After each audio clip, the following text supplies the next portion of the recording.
Bien, muy buenas noches. Invitamos a todos el público presente, por favor, a ingresar a la sala para dar inicio a esta sesión. Les damos la más cordial bienvenida a la cuarta mesa verde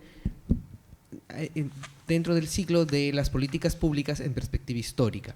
En esta sesión tendremos la exposición de Juan Marcos Martínez Mendoza, con la ponencia El Plan de Educación Nacional y la construcción de escuelas en la Gran Lima durante el gobierno de Manuel Odría. Juan Marcos Martínez Mendoza es bachiller de Historia, egresado de la Universidad Nacional Mayor de San Marcos. Desde el 2018 pertenece al grupo de investigación Diseñando el Perú, Políticas Públicas en Perspectiva Histórica, perteneciente al Instituto Seminario de Historia Rural Andina de la Universidad Nacional Mayor de San Marcos, en donde se viene realizando un proyecto sobre la historia de la creación del Ministerio de Educación. Actualmente está trabajando en su tesis de licenciatura Esteras y Pizarras, las barriadas de Lima y la educación escolar como instrumento de movilidad social durante el gobierno de Odría. Lo acompañará en los comentarios el profesor Marcos Garfias Dávila, quien es historiador por la Universidad Nacional Mayor de San Marcos, doctorando del Colegio de México e investigador del Instituto de Estudios Peruanos. Esta mesa verde constará en la primera parte de unos 40 minutos, donde tenemos la exposición de Juan Marcos Martínez, seguido de los comentarios de Marcos Garfias. Luego pasaremos a una breve ronda de preguntas o comentarios. Bien, buenas tardes a todos. En primer lugar, agradecerles por su presencia. En esta oportunidad voy a exponer sobre el tema del Plan de Educación Nacional y la edificación de escuelas en Lima durante el gobierno de Odría. Bien, para empezar es necesario ubicarnos en el contexto político.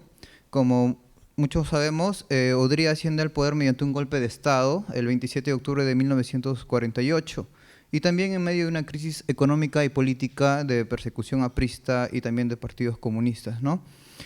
En cuanto al momento educativo, nos encontramos en un momento en el cual está el proyecto indigenista de la educación, con personajes como José María Arguedas y el mismo Valcárcel, ¿no? Estamos en un nuevo momento educativo en el cual se toma en cuenta las características propias de la población escolar rural, para la expansión de la educación.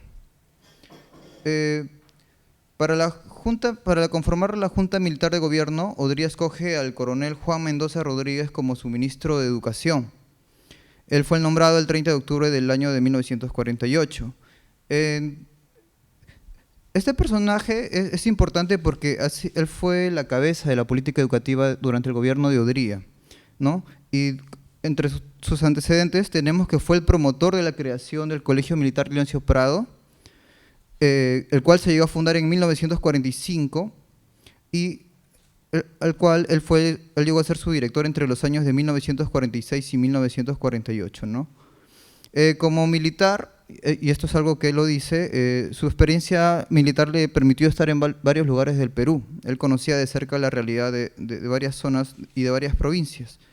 Y también, como director del Colegio Militar Leoncio Prado, pues conoció a grandes educadores de la época, como es Julio Chiriboga y Gustavo Pons Musso, ¿no? Con quienes compartió varias disertaciones. Entre las primeras acciones que realiza esta Junta Militar en el tema de educación, pues tenemos que entre noviembre y diciembre del año de 1948, se confiscaron algunos bienes apristas para destinarlos a la educación, ¿no?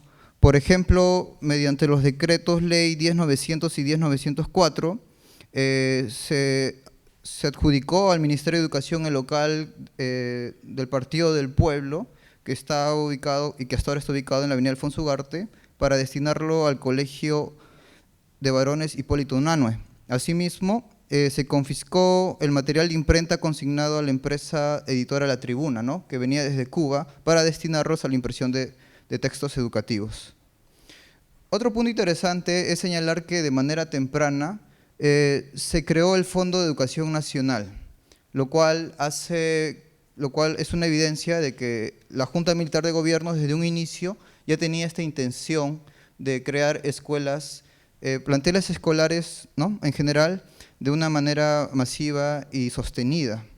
Entre entre los considerandos de este decreto ley que crea el fondo, pues se señala el gran crecimiento anual de la población escolar, los altos costos que involucraban para el Estado el alquiler de viviendas para destinarlos a escuelas, así como las condiciones pedagógicas deficientes, ¿no?, de estos locales, bueno, y entre otras.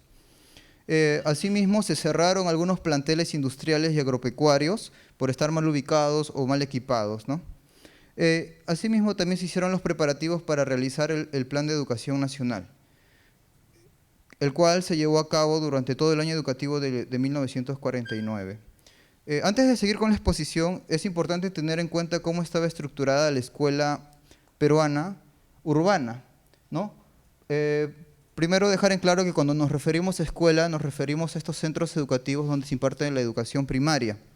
Cuando hablamos de colegios, entendemos que hacemos referencia a la educación secundaria, ¿no?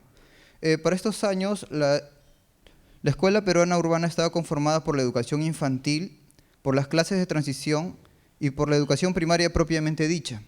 Los primeros años de educación primaria se daban en lo que se conocían como escuelas primarias de primer grado, que también eran llamadas escuelas elementales o escuelas de tipo mínimo. Aquellas escuelas que abarcaban todos los años de primaria eran conocidas como escuelas primarias de segundo grado, ¿no? Y algunas de ellas eran prevocacionales. En el siguiente cuadro pues tenemos los rangos de edad, los lugares donde se impartían cada tipo de educación. Y bueno, para estos años la edad ideal de un estudiante era de primaria, era desde los 7 hasta los 13 años, ¿no? Pero por ley el ingreso se ampliaba hasta los 18, ¿no? Esto era muy común en provincias que adolescentes y jóvenes de esa edad llevaran todavía la primaria. Bien, hasta el inicio del año escolar de 1949, el ministro de Educación, Juan Mendoza Rodríguez, no había presentado todavía su política educativa de manera integral, ¿no? Esto lo hace mediante una locución radial un día antes de iniciar las labores educativas en el año de 1949, ¿no?, en donde él da 10 puntos, en donde describe la política que el gobierno de Odría pues, manejaba o tenía en cuenta, ¿no? Me parece importante resumir uno a uno estos puntos porque nos da un contexto, el contexto educativo en el cual se desarrolló la política de Odría, y aparte también nos da unos indicios sobre cuál es la política que iba a seguir la Junta Militar de Gobierno, ¿no?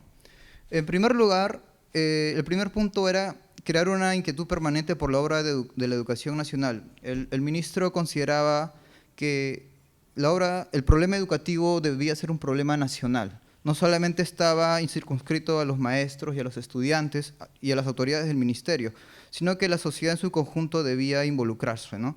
Y señalaba que pues, la sociedad no se involucraba porque en el caso de los padres, digamos, con recursos, mandaban a sus hijos a escuelas particulares, ¿no?, y se olvidaban del problema.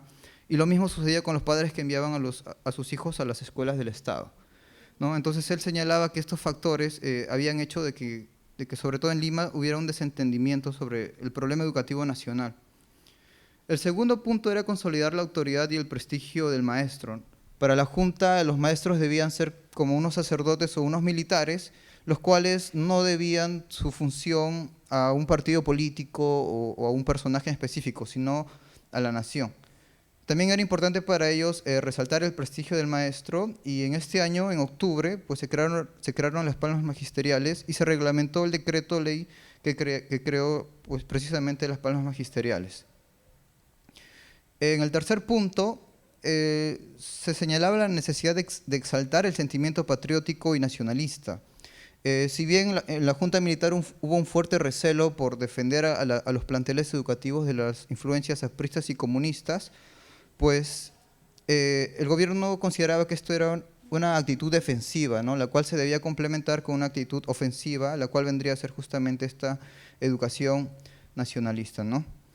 El cuarto punto era afirmar el principio del esfuerzo personal, ¿no? Y en este punto se consideraba que en la raza latina pues todavía había una predisposición por el menor esfuerzo y que esto venía desde la escuela y que esto debía corregirse pues a través de los hábitos de crear y hacer, ¿no? Y en esto en las escuelas pues se traduce como a través de las prácticas de escritura, la redacción, los ejercicios de aplicación, la resolución de problemas, etcétera, ¿no?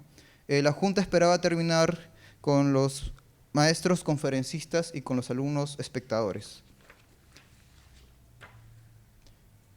El quinto punto era perfeccionar la organización escolar y las técnicas pedagógicas. Esto más que nada relacionado a los profesores de colegios de educación secundaria, porque se mencionaba que los profesores estaban acostumbrados a trabajar en varios colegios, entonces no establecían un vínculo fuerte con sus estudiantes, ¿no? Esto no sucedía para el caso de las escuelas, donde era normal que un maestro, pues, digamos, dicte varios cursos o si no todos, ¿no? Entonces allí los lazos entre alumno y maestro sí eran fuertes. El sexto punto es característico del gobierno de Odría, ¿no? Impulsar progresivamente el sistema de trabajo productivo. El ministerio esperaba que los colegios técnicos, que no eran muchos, los colegios industriales de igual manera, pues, digamos, se sirvan para solucionar sus necesidades, ¿no? Por ejemplo, a través de la creación de inmobiliario escolar, de carpetas, de sillas, ¿no? Criticaba mucho la idea de que el Estado debía darlo todo y en contraparte señalaba que los colegios al emprender esta labor pues estarían dando más bien un apoyo a la industria nacional, la cual él calificaba de sobrecargada, ¿no? De que producía lento, de que no renovaba sus materiales. Y también resaltaba mucho este tema de que en los colegios secundarios pues, había una gran cantidad de jóvenes, de mano de obra para empezar a trabajar e impulsar la educación técnica. El séptimo punto fue equipar progresivamente la escuela y el colegio, ¿no? En este punto el ministro, ya con algunos resultados del Plan de Educación Nacional que se estaba implementando, señalaba de que la situación de los locales escolares era penosa. No se podía hacer una diferencia entre una escuela rural y una escuela urbana, porque ambas no estaban equipadas y las clases que se impartían allí eran más que nada memorísticas. La primera herramienta llamada equipar las escuelas y los colegios, decía, se consideraba que era el libro de lectura, ¿no? Porque a través de estos libros de lectura pues se ejercita el ejercicio de la escritura, de la redacción, entre otras cosas. Y bueno, y como ya lo mencionamos en un inicio, ya se estaba trabajando en ello. El punto 8 era preparar el Plan de Educación Nacional. Para la Junta era necesario establecer cuáles iban a ser los puntos sobre los cuales iban a desarrollar su labor educativa. El Plan de Educación Nacional consistía primero en un diagnóstico, el cual se estaba llevando a cabo, y luego en brindar soluciones a los problemas que se identificaran, ¿no? En esta locución radial el ministro empezó a dar algunos adelantos de las cosas que se pensaban implementar, ¿no? Por ejemplo, para las escuelas elementales, el ministro señalaba que se iba a seguir lo establecido en la Constitución del año 33, que señalaba que las escuelas elementales existirían por lo menos una en cada distrito donde hayan más de 30 niños. Respecto a las escuelas de segundo grado, se mencionaban que estas además debían ser una síntesis de la región. Estas estaban relacionadas con el proyecto central del gobierno de la educación técnica, ¿no? Y por ello resultaba vital para el gobierno pues, su pronta equipación. Para la educación secundaria no se dijo mucho en este primer discurso que el ministro da, simplemente se señaló que se iba a depurar gradualmente a los alumnos inaptos, ¿no? El noveno punto fue crear y mantener rentas propias para la educación, ¿no? Digamos, el plan que estaba preparando el gobierno necesitaba de un respaldo económico fuerte, sostenido, ¿no? Y por eso fue que el Fondo de Educación Nacional también se creó en un momento temprano.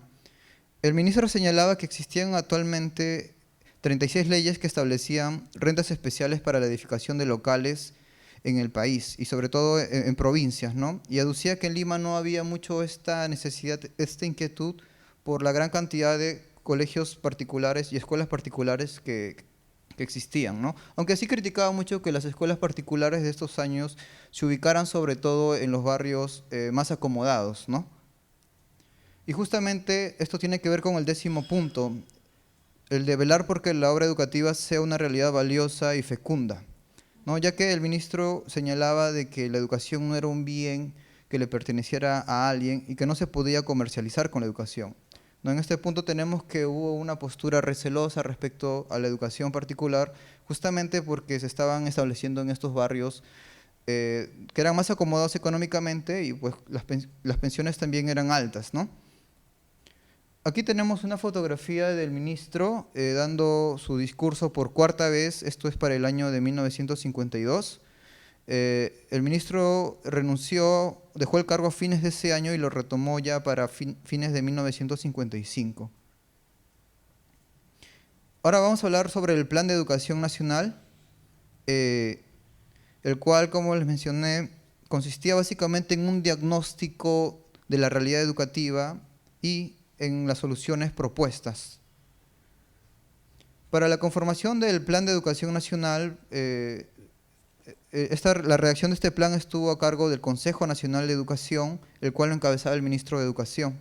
Y por ley estaba compuesto por 3 representantes de universidades públicas designadas por el Estado y también por un ingeniero y un médico que también la ley establecía, ¿no? Como vemos, entre las personalidades que estuvieron en el Consejo Nacional de Educación pues figuran Víctor Andrés Belaunde, Manuel Llosa, Enrique Arnáez, Carlos Rodríguez Pastor. Justamente Carlos Rodríguez Pastor y Jorge Romaña Plazoles llegaron a ser ministros de Educación y de Salud respectivamente a fines del año de 1955, ¿no? Todavía durante el gobierno de Odría. ¿Cuál era el objetivo del plan? ¿No? Si bien no podemos hablar todavía de una planificación en el Estado, digamos que este plan del gobierno de Odría es un plan un poco más administrativo, que se centra básicamente en el establecimiento de construcciones escolares, ¿no? Por ejemplo, en sus conclusiones, en la página 167, se menciona, ¿no? El plan se propone la solución de problemas prácticos sobre campos de acción perfectamente definidos y en plazo fijo, relativamente cortos. En esto difiere de la ley, que se ocupa de lo general y cuya duración es en principio indeterminada. Precisamente el Plan de Educación Nacional tiene por finalidad traducir en hechos, dentro de tiempo prefijado, los objetivos generales de la ley. La ley es el mandato, el plan es el dispositivo práctico que permite cumplir el mandato. El Plan de Educación Nacional se compuso de 6 capítulos. Básicamente en el primer capítulo se menciona la necesidad de construir este plan, se señalan las bases de la educación, se señalan cuáles van a ser las prioridades al momento de establecer las construcciones escolares. Y bueno, para el tema de hoy lo que nos interesa un poco más es analizar el capítulo 2, que es el Plan de Educación Primaria.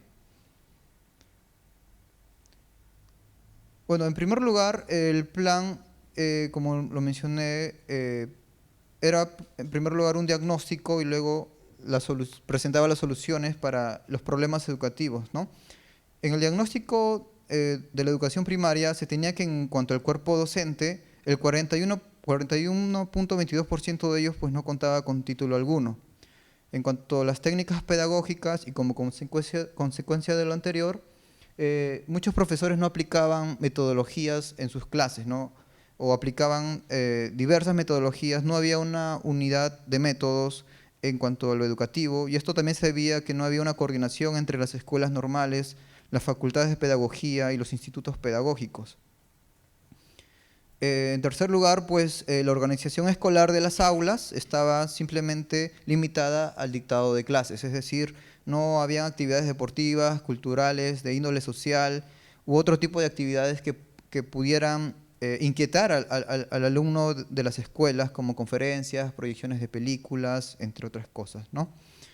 En la matrícula de alumnos en Lima era el 15.46% y en el Callao era el 19.56%. En condiciones normales se entiende que el 20% o el 25% de la población total debiera estar matriculada en las escuelas, ¿no? Y en el caso de Lima y Callao, pues estos presentaban los mejores porcentajes a nivel nacional, que en promedio fluctuaba entre 8 y 15%. En cuanto a la inasistencia y la deserción escolar, pues la asistencia promedio variaba en Lima y Callao entre el 73 y el 80%. Y para ver el tema de la deserción escolar, pues tenemos este gráfico en el cual se ve cómo a medida que pasaban los años de educación primaria, un promedio de 30.000 estudiantes dejaban las aulas, ¿no? Este es un problema que no se va a llegar a resolver durante el gobierno de Odría. Y bueno, y vamos a ver cuáles fueron las razones que apuntaron a eso.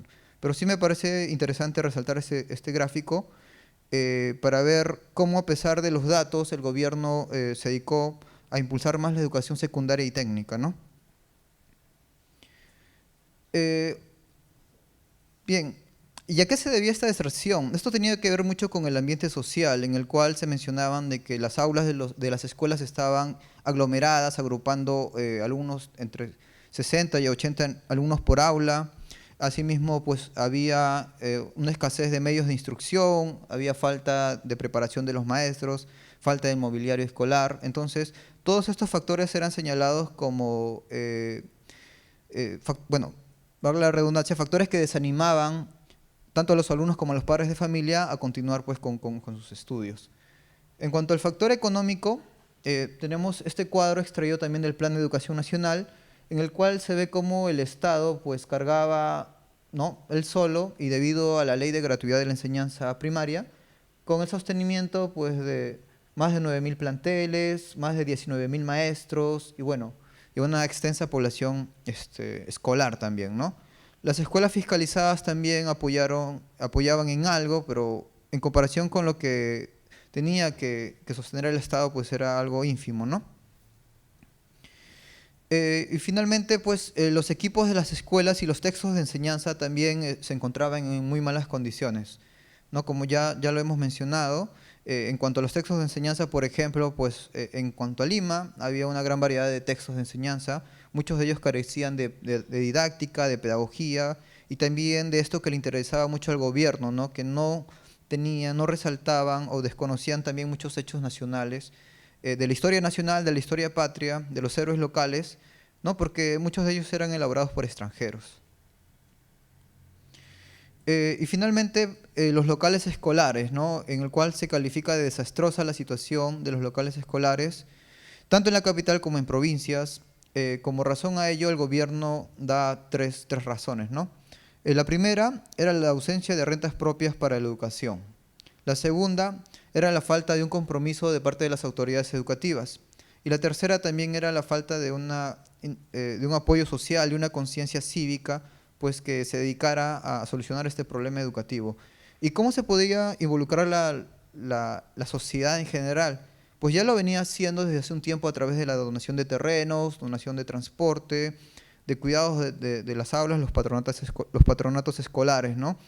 El gobierno de Odría y el ministro específicamente en este punto pues hacía un llamado a reavivar ese apoyo que en sus palabras había menguado por digamos, el discurso aprista, el discurso comunista, que él lo consideraba como disociador, ¿no?, que fomentaba las luchas de clases y pues prometía o adormecía al pueblo con una con un eventual gobierno y una eventual gratuidad de enseñanza en el cual el gobierno pues iba a poner todo, ¿no? Ese era el discurso que manejaba el ministro. En cuanto a las soluciones acordadas, aquí nos vamos a centrar específicamente en el tema de los locales escolares. No podemos abarcar más por el tiempo. La solución general que se adoptó para la educación primaria pues fue algo muy sencilla, ¿no? Fue la de crear más escuelas y crear más maestros, más plazas para maestros. No hubo mayor, digamos, mayor ciencia en esa parte. Fue muy básico, muy general lo que se dispuso, sobre todo para las escuelas elementales, ¿no?, las escuelas de primer grado. Para las escuelas de segundo grado sí hubo un proyecto de crear escuelas de segundo grado en aquellas provincias en donde funcionaran 2 o más escuelas primarias de segundo grado del mismo género, ¿no? Una de estas sería equipada para que funcione como prevocacional y serviría a otras escuelas con un máximo de 3. Cuando el ministro Mendoza promovía la creación del colegio militar, él señalaba que una de las razones era que aquellos jóvenes que se presentaban para ingresar a la escuela militar pues tenían una deficiencia tanto en conocimientos de cultura general como una preparación física, ¿no? Por eso él consideraba que se debía crear los colegios militares para que los postulantes pues lleguen a la altura del reto de ingresar a las escuelas militares y aparte puedan convivir durante unos años pues la juventud que optaría al fin y al cabo por las carreras liberales, como lo llamaban los militares, o los que optaban finalmente por la carrera militar, ¿no? Esa convivencia él lo consideraba como positiva. Las escuelas prevocacionales se crean más o menos siguiendo esta lógica también, ¿no? Para que los alumnos de primaria lleguen con cierto conocimiento a llevar la educación técnica, ¿no? Y no lleguen, digamos, sin saber nada y al menos tengan un acercamiento previo. Asimismo, se dispuso que los colegios técnicos, especialmente los industriales y agropecuarios, albergaran alumnos del quinto y sexto año de primaria, ¿no? Para que en ellas también funcionen escuelas prevocacionales. En el caso de Lima, estas fueron las escuelas prevocacionales que según la existencia de escuelas de segundo grado del mismo género se tendrían que construir. Y como ya lo mencionamos, la solución para las escuelas primarias de primer grado, pues fueron muy generales, ¿no? Respecto a las escuelas de las zonas rurales, en donde la población se encontraba diseminada, pues se optó por aplicar las soluciones que los gobiernos anteriores ya habían aplicado, ¿no? En este caso, los núcleos campesinos, perdón, las escuelas nucleares fueron del agrado, fueron de la aprobación del gobierno militar, estas escuelas creadas durante cuando fue ministro Valcárcel, y se continuó con ciertas mejoras, ¿no? En general, ya viendo cuáles eran las construcciones que el Plan de Educación Nacional establecía fuera de la educación primaria, podemos darnos cuenta que se había establecido un promedio de 10 años para cumplir el Plan de Educación Nacional. Y si se puede ver, pues la construcción de las grandes unidades escolares pues tenían todo el protagonismo durante las dos primeras etapas, ¿no? Y la educación de escuelas primarias, la educación de escuelas prevocacionales, pues estaban más prefijadas para ejecutarse en la tercera etapa, ¿no? Con una mayor ya intensidad. Ahora, el problema fue que el gobierno de Odría solo duró hasta el fin de la segunda etapa. Y específicamente, el ministro Mendoza, quien fue el creador de este plan, solamente pudo dirigir la primera etapa, ¿no? Porque él renuncia en 1952 y el plan se aprueba en enero de 1950. Si a esto le sumamos que se hicieron malos cálculos para los costos, el plan al final terminó costando el triple de lo previsto, y también el alto costo de las grandes unidades escolares, pues podemos ver cómo claramente tanto los esfuerzos políticos y económicos se dirigieron pues a la creación de las grandes unidades escolares. Como resultados y también como parte de las conclusiones, podemos decir que las soluciones propuestas para aliviar la escasez de escuelas elementales fueron muy generales a comparación de las propuestas para las escuelas primarias de segundo grado y los colegios secundarios. Debido a ello, muchas de las cosas que se buscaban erradicar de la educación pues terminaron por mantenerse. ¿Como cuáles? Se tuvieron que continuar con las viviendas alquiladas para escuelas, se tuvieron que seguir contando con maestros no preparados justamente por la aparición de este tipo de escuelas, la falta de una metodología en la enseñanza seguía permanente, y bueno, y las cosas que de ello se derivaban, ¿no? Otro punto es que uno de los problemas de esta política fue que, centrándonos en Lima, un porcentaje mayoritario de la población estudiantil solo llegaba a cursar los primeros años de estudio. Había una gran deserción escolar y las matrículas tampoco estaban en un nivel óptimo. Y asimismo, por estos años, la capital se encontraba en pleno crecimiento por los movimientos migratorios, lo cual aceleraba aún más pues, el crecimiento de la numerosa población escolar, ¿no? Para estos años, para 1956, se calcula que entre 1946 y 1956 habían un promedio de 42.000 niños nacidos de padres provincianos, y solo padres provincianos que vivían en las barriadas. Es decir, la cifra tuvo que ser más alta si dejamos de lado el análisis solo de los padres de familia de las barriadas de esos años, ¿no? Aquí este es un gráfico respecto al número de barriadas que se estableció en Lima. Como vemos, a partir del año de 1943, el fenómeno de las barriadas ya se empieza a ser sostenido, ¿no? Y empieza incluso a aumentar a medida que pasan los años. Las barras en rojo son las barriadas establecidas durante el gobierno de Odría.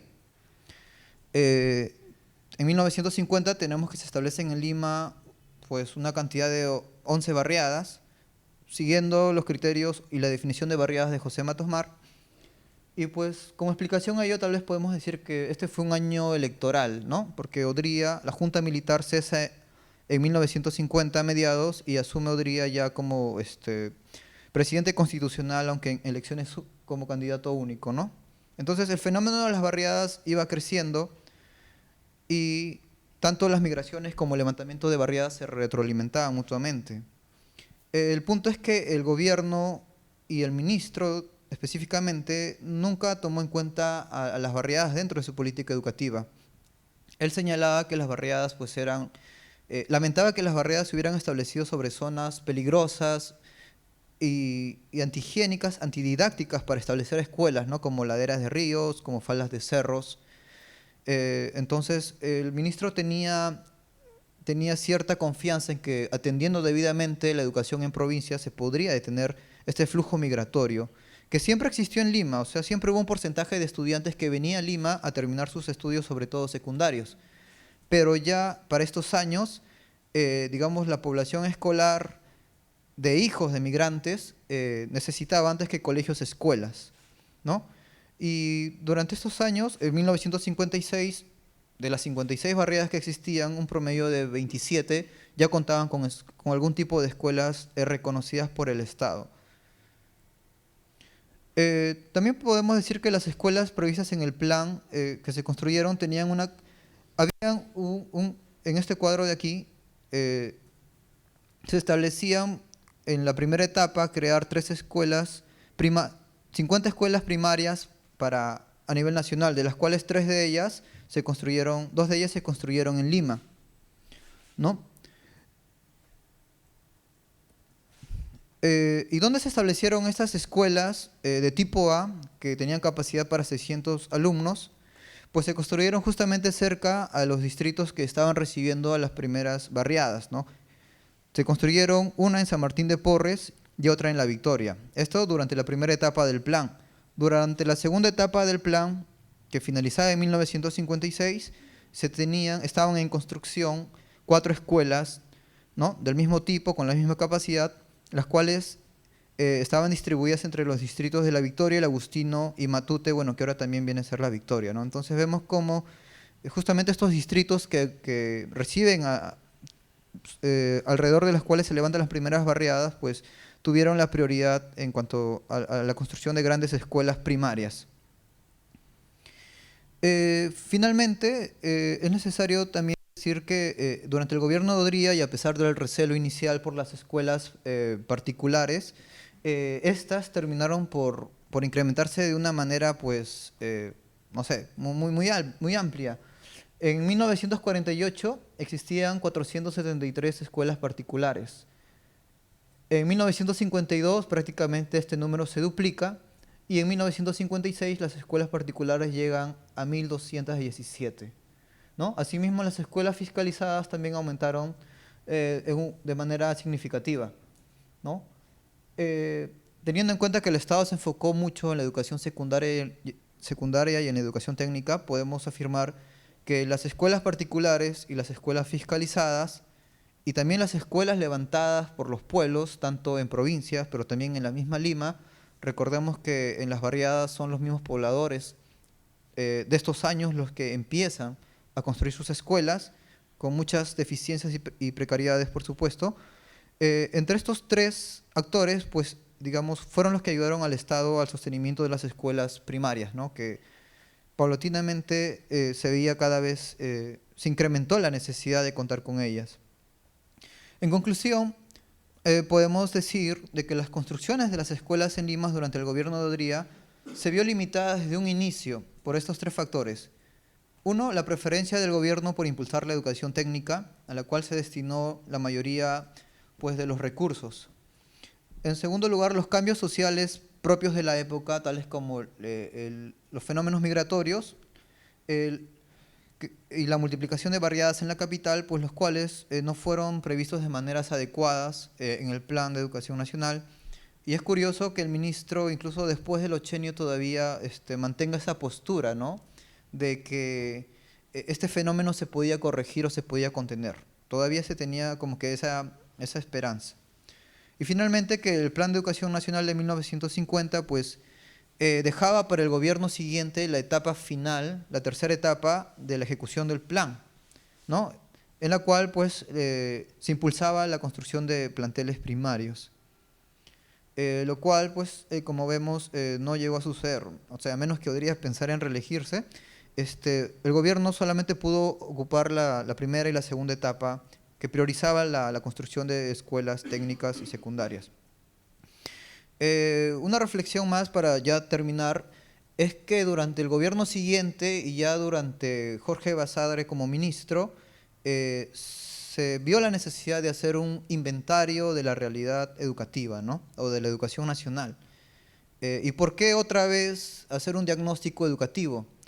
Porque se señalaba que a pesar de las construcciones muy recordadas que se hicieron durante el gobierno de Odría, el sistema educativo todavía fallaba. Es decir, todavía ya para 1956, con el diagnóstico del nuevo gobierno, se tenía que solamente el 20% de los alumnos que ingresaban a las escuelas llegaba a terminarlos.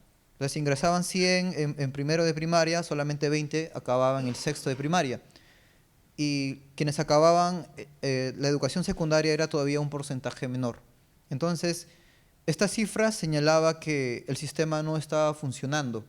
Y aparte, ya en el segundo gobierno de Prado, se ve la necesidad nuevamente de estudiar a la población educativa, porque ya se incluyó ahora sí pues, el tema de los cambios sociales que Lima estaba experimentando en esos años, ¿no? Pero más que nada respondía a ello, ¿no? Las consecuencias del gobierno de Odría fue justamente que, digamos, la deserción escolar siguiera fuerte y de que a pesar de los logros obtenidos en educación secundaria y en la educación técnica, pues este problema de abajo, ¿no?, al cual no se le prestó mucha atención, se agravara justamente por los fenómenos sociales propios de la época, ¿no? Entonces, bueno, esto ha sido todo y gracias por su atención.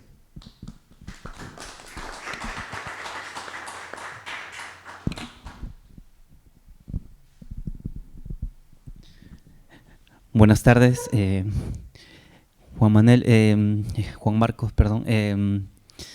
Pues el trabajo de Juan Marcos empieza, para nosotros los historiadores, empieza a llenar, ¿no?, a contribuir a llenar una serie de vacíos que tienen que ver no solo con la política educativa, sino además con esta idea de ir historiando al propio Estado, ¿no?, qué está pasando en el Estado en esta primera mitad del siglo XX. Y en ese sentido yo quisiera hacer algunos comentarios y obviamente algunas preguntas. Y la primera tiene que ver precisamente con eso, ¿no? ¿Qué tipo de Estado está recibiendo Odría en el 48, ¿no? Si esta idea de empezar a invertir, ¿no?, de manera sistemática a partir de un diseño en general en la educación y específicamente en la construcción de infraestructura educativa, ¿es una cosa novedosa o tiene una historia previa, ¿no? Creo que para ir un poquito atrás, claramente desde la mitad de la década del 30 empiezan de manera sistemática los estados, no solo en Perú, sino en general en América Latina, a empezar a gastar, o sea, el gasto social se empieza a incrementar de manera importante, ¿no? Hay un proceso que este gasto está denotando, hay un proceso de transformación del propio Estado, ¿no? Benavides no es precisamente un tipo de ideas progresistas en absoluto, ¿no? Tampoco Odría. Ambos son militares, dictaduras sumamente alineadas con las oligarquías, con los sectores de poder, Y la pregunta aquí es, ¿no?, ¿hasta qué punto este tipo de gobiernos no quiebra este proceso de incremento del gasto social y en específico el gasto educativo, ¿no? O sea, ahí hay una línea de continuidad más allá del tipo de régimen que al parecer tiene que ver con los procesos de transformación del Estado que empiezan a tener un proceso mucho mayor, ¿no?, que es el proceso del cambio demográfico, que es fundamental, y estos procesos de migraciones del campo a la ciudad que vienen acompañados además por una tercera variable que es esencial, ¿no?, que es el proceso de politización de la sociedad, ¿no? No solo porque aparecen partidos importantes como el APRA, el Partido Socialista y el Partido Comunista ya están, ¿no?, emergiendo, sino que la propia sociedad empieza un proceso de organización propia, ¿no?, en función a una serie de reivindicaciones como mucho más particulares, ¿no?, que no estamos viendo, digamos, todavía cómo están impactando en el diseño o en las transformaciones del Estado, ¿no? Pero ahí hay una línea, ¿no? En 1935 se crea el Ministerio de Educación y el Ministerio de Salud. Eso es como un indicador de que está pasando algo, ¿no? Es un indicador de que, si bien es cierto, el Estado desde el siglo XIX venía atendiendo una serie digamos, había elaborado una serie de políticas para atender la salud y la educación de la población. Desde la segunda mitad de la década del 30, esto claramente forma parte de una política sumamente definida y tiene dentro del aparato estatal una entidad que se va a encargar de este tipo de asuntos, ¿no? Por otro lado, lo que vemos aquí en el trabajo de Juan Marcos, y a partir del diagnóstico que aparece en el plan de los militares, es esta idea tan recurrente sobre la crisis de la educación, ¿no?, o de la crisis del servicio educativo. Uno, digamos, mirándolo con ojos del presente, tendría que pensar que los problemas de la crisis educativa son relativamente recientes, pero no, es un asunto que acompaña, digamos, el propio proceso de ir implementando el servicio educativo en el Estado desde fines del siglo XIX y durante todo el siglo XX, ¿no?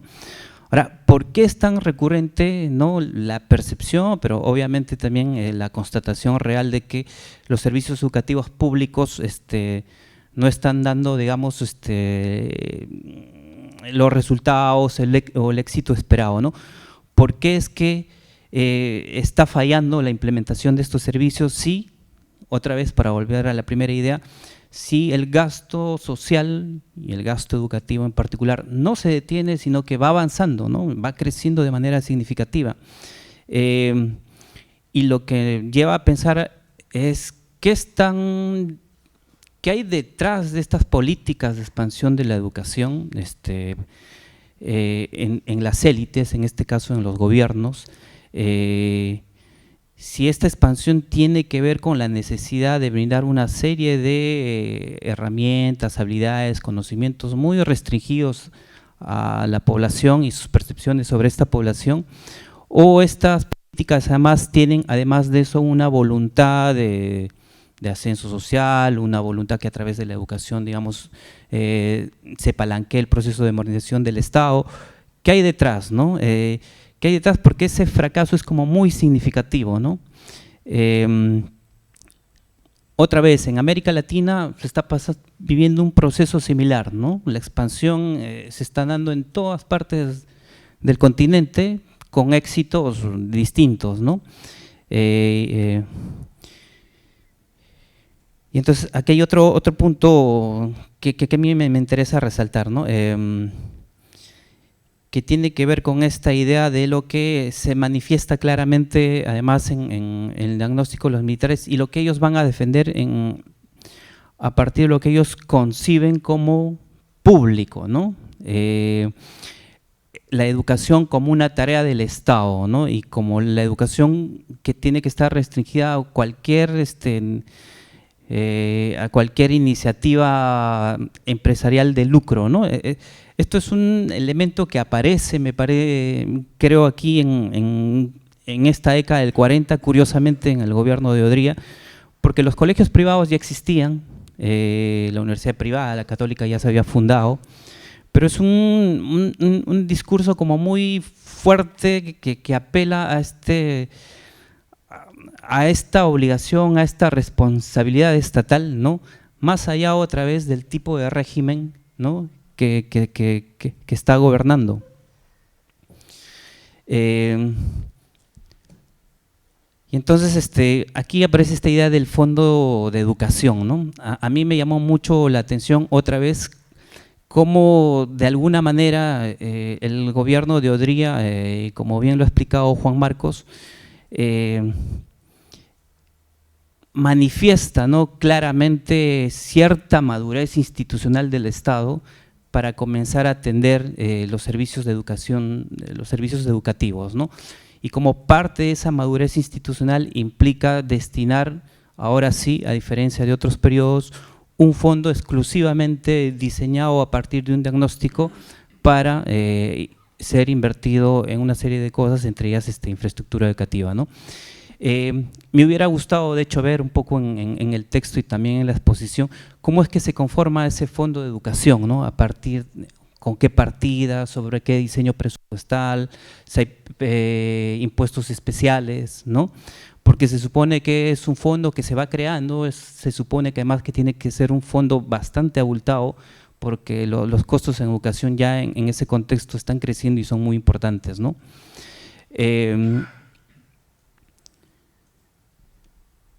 Después está otra idea también que tiene que ver con la presencia de esta idea nacionalista claramente que nos ha expuesto Juan Marcos en el plan de los militares, que curiosamente se va contraponiendo, ¿no?, al otro, digamos, ¿no?, al enemigo, y en este caso al discurso, a la intervención, a la participación, a la organización aprista, ¿no? ¿Cómo hace de un discurso del Estado, ¿no?, fuertemente militar, fuertemente nacionalista, un elemento que va a servir para diseñar política educativa, ¿no? Sobre eso, por ejemplo, Drinot empieza a decir algunas cosas en su texto sobre la clase obrera. Él, claro, empieza a relativizar esto que dice, que de alguna manera has dicho tú, ¿no? No es que las políticas sobre legislación, sobre seguridad social de los obreros, necesariamente hayan sido una respuesta de los gobiernos para frenar el avance del aprismo, ¿no? Digamos, me refiero al avance en los sectores populares y cómo se van acercando al partido, sino que dentro de las élites había una serie de actores que habían hecho suyos estos discursos, ¿no?, como parte de ir atendiendo los procesos de modernización del propio Estado y de la propia sociedad, ¿no?, y que veían que esto era necesario, ¿no? Obviamente por otros elementos que mencionaba yo al inicio, que el cambio demográfico, etcétera, ¿no?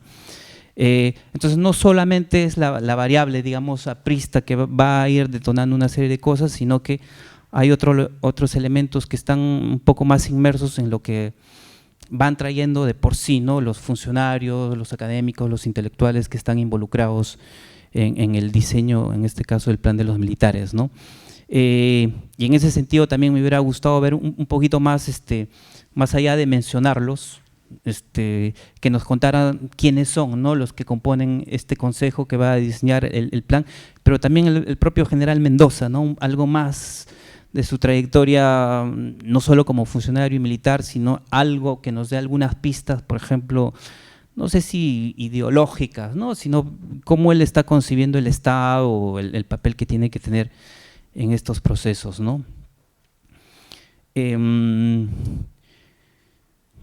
Otro elemento que está presente en el diseño de los militares y que tú presentas bien aquí es otra vez como en la década del 40, es como en la década del 40 amalgamar a muchas cosas, ¿no? Y claramente esta idea de la educación técnica como elemento central de las reformas, ¿no? Yo lo digo porque esta idea de la educación técnica viene desde el siglo XIX, ¿no? Hubo intentos, procesos, implementación de instituciones claramente a lo largo de estas décadas,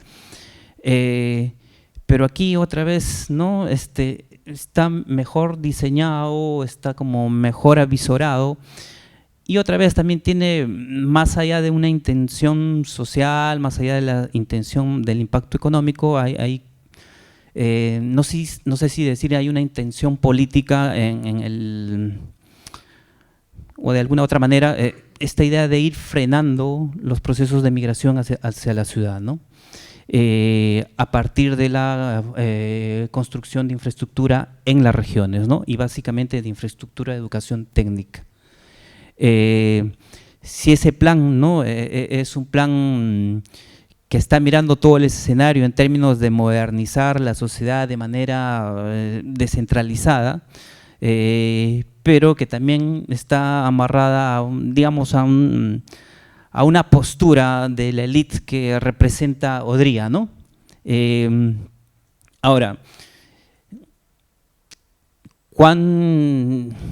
para ponerlo, digamos, en blanco y negro, ¿no? O sea, cuánto de negativo en términos de mucho más modernos, obviamente, de inclusión y exclusión se puede avisorar aquí, ¿no? Esta idea de ir cerrando o intentar cerrarle el paso a estas olas migratorias, ¿no? Y que además se grafica mucho en esta percepción que tienen los militares, en especial me parece Mendoza, de entender que la formación de las barriadas son hechos esporádicos, ¿no? Que no van que en algún momento se van a detener, pero que no van a determinar nada, ¿no? ¿Qué pasó ahí con el diseño de la capacidad de mirar hacia adelante a partir de estos diagnósticos y estos primeros procesos de planificación, ¿no? Como que no le atinaron muy bien, ¿no? Y entonces otra vez, para amarrar esto con esta idea de planificación que aparece aquí, ¿no? Claramente los procesos sistemáticos de planificación como parte de las estructuras del Estado son algo posteriores, ¿no? Fines de la década del 50 y específicamente inicios de los 60, ¿no? Pero aquí ves los atisbos, digamos, ¿no? De lo que vendrían a ser estos instrumentos de gobierno. Claramente me parece esto está ligado a lo que sí es la tradición militar, ¿no? Como institución, que es donde por primera vez entraron estas herramientas antes de la posguerra, ¿no? de la Segunda Guerra Mundial, y que los militares están utilizando de manera más sofisticada, digamos, que sus antecesores, ¿no?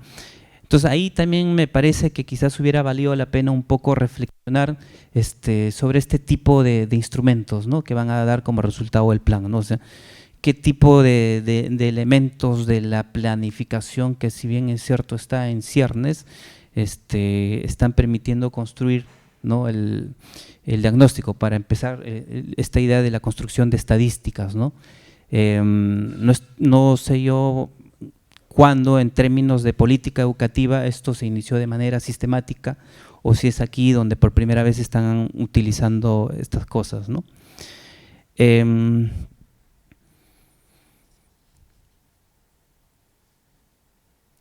Bueno, y para cerrar finalmente el comentario, ¿no?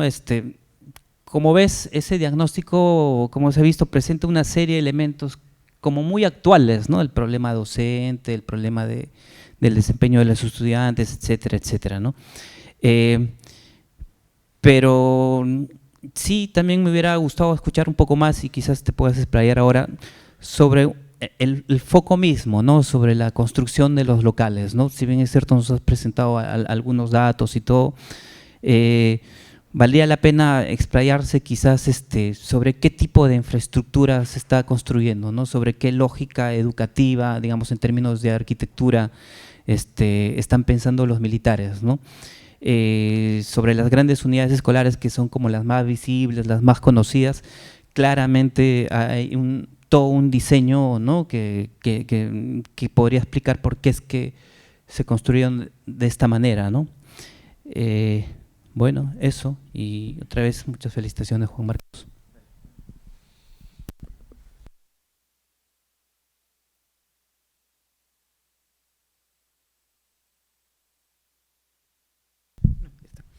Bien, muchas gracias.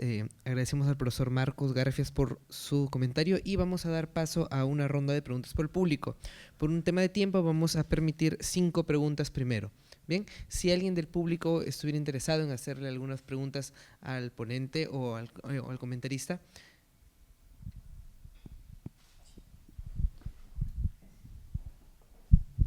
¿Qué tal? Muy buenas tardes. Ante todo, felicitarlo por la ponencia que ha realizado. Hay una cuestión que me he puesto a reflexionar a partir de la exposición, y es que hay un elemento importante en la teoría de las políticas públicas que nos dice que toda política es producto de un proceso en el que interactúan una serie de actores con sus intereses, buscando su beneficio bastante privado, ¿no? Y que pues después se materializan en la política, ¿no? Y esto lo traigo a colación de un comentario que hizo el profesor Marcos, que es ver detrás de cómo se configuró esa política educativa en el periodo de Odría. Yo, de lo que he podido escuchar, entiendo que la política educativa buscaba brindar, bueno, la infraestructura, las grandes infraestructuras escolares, ¿no? Y el contenido de la política o de la educación estaba orientado a un objetivo que era el de tecnificar de alguna manera, ¿no? a los estudiantes, orientarlos hacia un oficio, básicamente, ¿no? Entonces, yo entiendo que eso tiene un objetivo de fondo, ¿no? Que es el de calificar la mano de obra del país. Entonces, yo considero que un gobierno, bueno, no se plantea, vamos a calificar la mano de obra de la población en base a nada. Entonces, quizás podrías desarrollar, ¿no? Un poco más la influencia de repente que tuvieron los grupos económicos, ¿no? De ese periodo para entender un poco mejor el desarrollo de esa política, ¿no? Y también entender en función a la situación o el estado situacional de estos grupos, también las limitaciones que al final tuvo, ¿no? Los avances en cuanto a la política de educación de Odría. Ese sería mi comentario, de repente, para que puedas desarrollarlo. Gracias.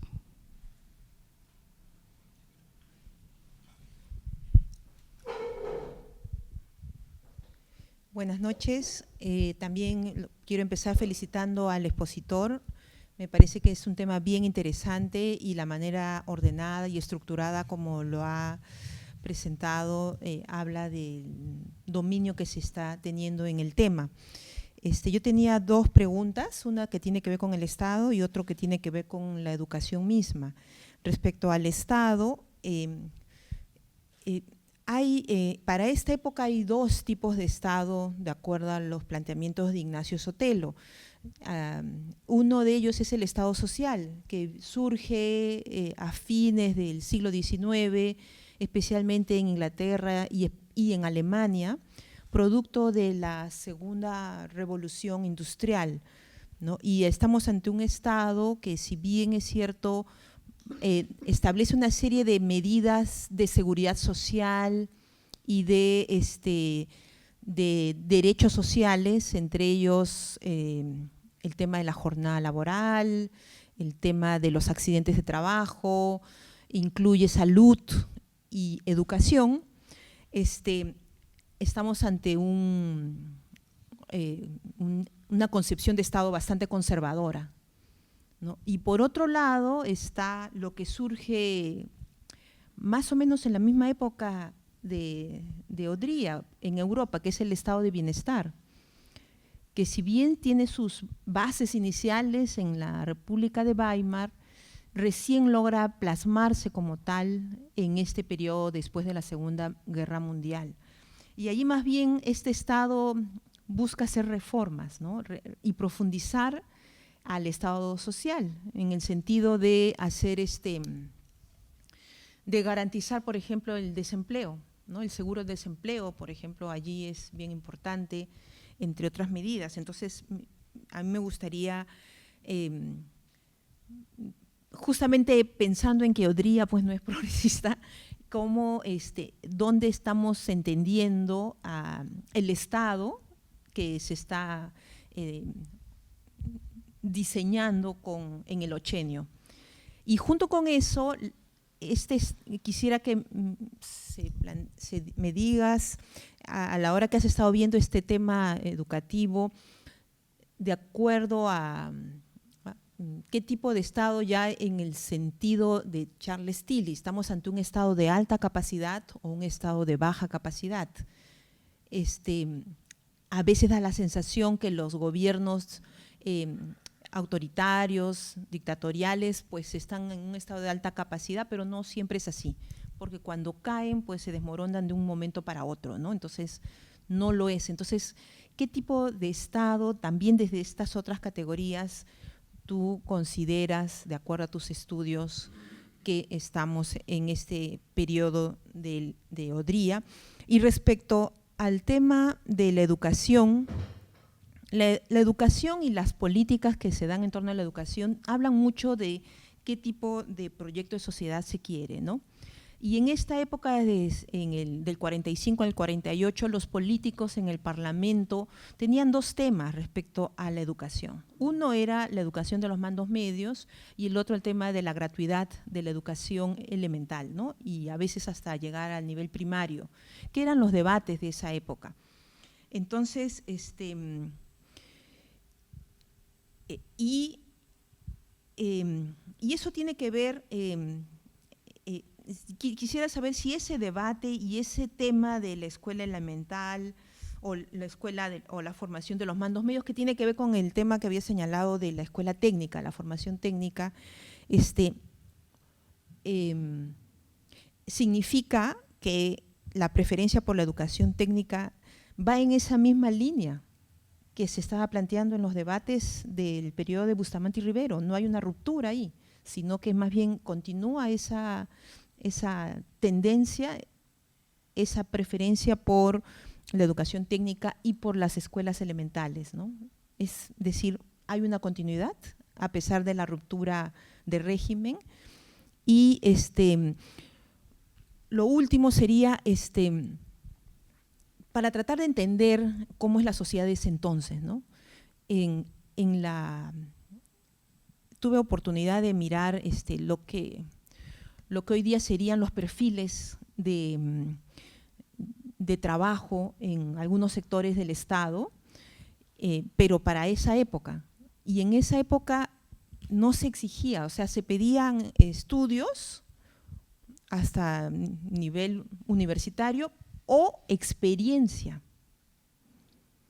Entonces podía ser que alguien que tuviera la primaria completa, por experiencia laboral, podía hacer carrera en el Estado. Y tal vez eso podría explicar por qué los docentes no todos eran titulados. Entonces yo quisiera que comentes un poco sobre esto que señalo. Gracias.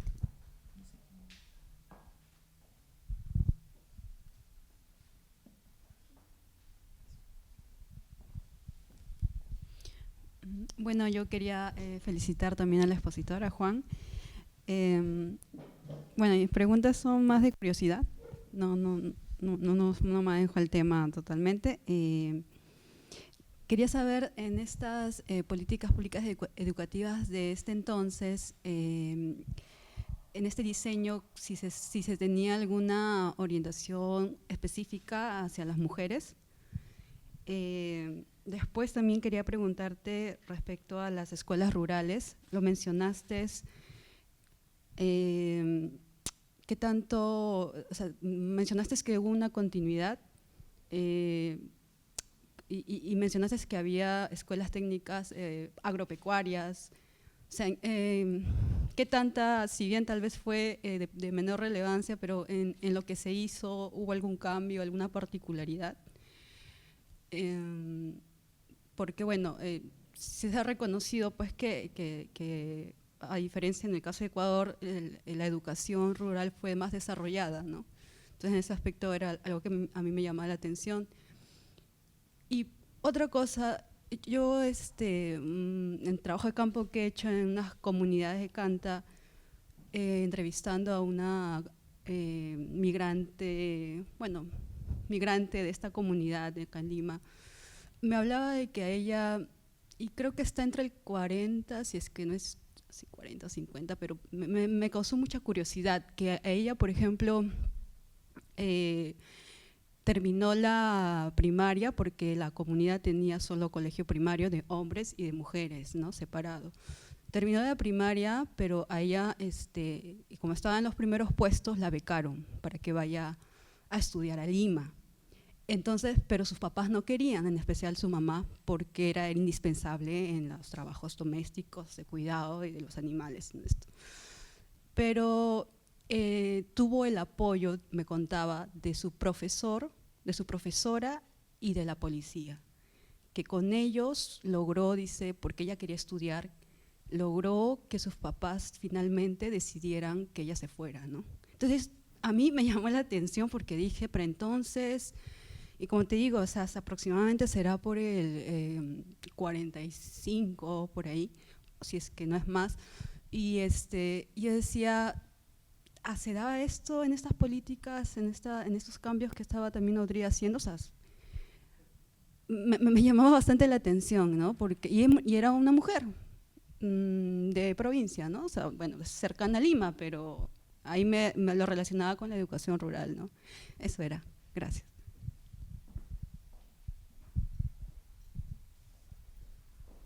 Bueno, gracias, Juan Marcos, muchas gracias por la presentación. A ver, yo también conozco muy poco sobre el tema, así que mis preguntas son más de curiosidad. La primera tiene que ver con, a ver, muy concreto, ¿de dónde dirías tú que nace esta suerte como de misión educadora del gobierno de Odría, ¿no? O sea, ¿cómo así llega tan rápido después del golpe a empezar a forjar un plan educativo nacional? Digamos, más allá de los cambios demográficos que vienen sucediendo décadas atrás, ¿dirías que hay una suerte como de lógica propia militar que está detrás, digamos, de esta idea de que hay que educar, hay que escolarizar al país y que Odría lleva muy rápidamente a la práctica ya en el gobierno? Eso de un lado. Y en segundo lugar, me cuelgo, digamos, de un comentario que hiciste al comienzo de la presentación que tenía que ver con cómo en esta década, en la década del 40, el proyecto indigenista vinculado a la educación está en marcha, ¿no? Entonces te quería preguntar, o más bien, o sea, pedirte que expliques un poco más en qué consistió este proyecto indigenista en la educación y cómo así se asemeja o se diferencia del proyecto del Plan Educativo Nacional propuesto por Odría, ¿no? Porque uno podría pensar de que, digamos, esta idea más nacionalista, autoritaria, o sea, presentada desde la educación, está, digamos, el subtexto de esto tiene que ver con una suerte de razón homogeneizadora, digamos, del país. Y dirías que esto de alguna manera se vincula a lo que el proyecto indigenista proponía, o más bien se diferencia de eso. Y bueno, y eso, y muchas gracias por la presentación porque estuvo muy interesante.